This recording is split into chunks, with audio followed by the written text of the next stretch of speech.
പുനരധിവാസം ഉറപ്പാക്കാതെയാണ് ശാന്തമ്പാറയിൽ 88 കുടുംബങ്ങളെ പുഴയോരത്ത് നിന്ന് ഒഴിപ്പിക്കാനുള്ള ശ്രമം നടക്കുന്നവർക്ക് നോട്ടീസ് ലഭിച്ചിരിക്കുന്നു. മലപ്പുറം എടയൂർ പുല്ലംപറമ്പ് അറവുമാലിന്യ പ്ലാന്റിനെതിരെ നാട്ടുകാരുടെ പ്രതിഷേധം. പ്ലാന്റ് നിർമ്മാണം അവസാനിപ്പിക്കണമെന്നാവശ്യപ്പെട്ട് പ്ലാന്റിന് മുന്നിൽ നാട്ടുകാർ പ്രതിഷേധിക്കുകയാണ്. ജംഷീർ പൊടിഞ്ഞിയുണ്ട് വിവരങ്ങളുമായി മലപ്പുറത്ത് നിന്ന്. ജംഷീർ, ഇതെന്താണ് സംഭവം?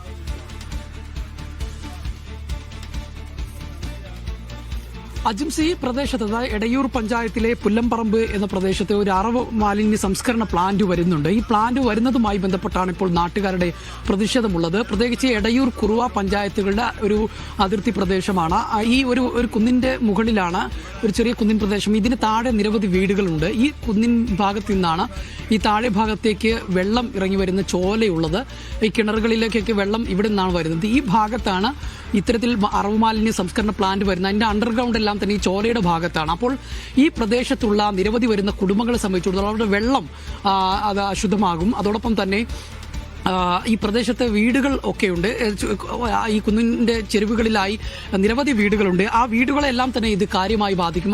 അത്തരത്തിലുള്ള ഒരു സാഹചര്യത്തിലാണ് ഇപ്പോൾ നാട്ടുകാരുടെ നേതൃത്വത്തിൽ ഈ മാലിന്യ പ്ലാന്റ് വരുന്നതിന് മുൻപ് തന്നെ അവിടെ നിർമ്മാണ പ്രവർത്തനങ്ങൾ ആരംഭിച്ചിട്ടുണ്ട്. ചില നിർമ്മാണ പ്രവർത്തനങ്ങൾ നടന്നിട്ടുണ്ട്.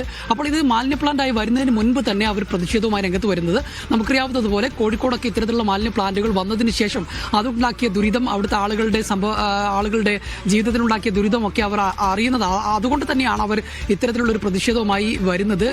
നാട്ടുകാർ ഉൾപ്പെടെയുള്ളവർ, സ്ത്രീകൾ, പ്രായമായവർ, കുട്ടികൾ ഉൾപ്പെടെയുള്ളവർ കക്ഷിരാഷ്ട്രീയ ഭേദമന്യാണ് ഇത്തരത്തിലുള്ള പ്രതിഷേധവുമായി വരുന്നത്. പ്രധാനമായും സ്ത്രീകൾ ഉൾപ്പെടെയുള്ളവരുണ്ട്. അവരൊക്കെ പറയുന്നത് ഞങ്ങൾക്ക് വേണ്ടിയല്ല, വരും തലമുറയ്ക്ക് വേണ്ടിയാണ് എന്നുള്ളതാണ്. പ്രധാനമായും സർക്കാർ മിച്ചഭൂമിയാണ് ഇവിടെ. സർക്കാർ പതിച്ചു നൽകിയ ഭൂമി, ആ ഭൂമിയിൽ വാങ്ങിക്കൊണ്ടാണ് ഇവർ ഇവിടെ ഇത്തരത്തിൽ ഒരു സംസ്കരണ മാലിന്യ പ്ലാന്റ് വരുന്നത്. ഈ സർക്കാരിന്റെ മിച്ചഭൂമിയായിട്ടുള്ള മറ്റു ഭൂമികൾ അവിടെയുണ്ട്. അവിടേക്ക് വീടുകൾ വരാനുള്ളതാണ്. മാത്രമല്ല, ഫ്രഷ് കട്ടിനെതിരെ നടന്ന സമരം കോഴിക്കോട് ജില്ലയിലാണെങ്കിൽ തൊട്ടടുത്ത ജില്ലയായ മലപ്പുറത്താണ് ഇപ്പോൾ പുതിയൊരു പ്ലാന്റിനെതിരെ സമരം തുടങ്ങിയിരിക്കുന്നത്.